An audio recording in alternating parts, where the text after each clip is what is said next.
క్రీస్తు నామములో మీ అందరికీ సర్వశుభములు కలుగునుగాక. దేవుడు తన కుమారుడిని యేసు క్రీస్తుని లోకానికి పంపడానికి ముఖ్య కారణం మనకు విమోచన లేక రక్షణ కలిగేలా చేయడమే. స్త్రీ పురుషులు రక్షించబడడానికి యేసు భూలోకానికి పంపబడ్డాడు. విమోచన లేకుండా మనం దేవునికి దత్తపుత్రులు కాలేము.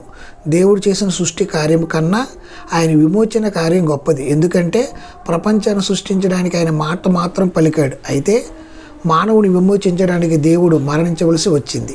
మన విమోచన కోసం ఆయన తన సొంత కుమారుని బలిగా ఇవ్వవలసి వచ్చింది. ఆయన యందు మనకు విమోచన కలుగుచున్నది. ఆయన యందంటే క్రీస్తు నందు తన ప్రియుని యందు మనకి రక్షణ కలుగుచుంది ప్రియులారా.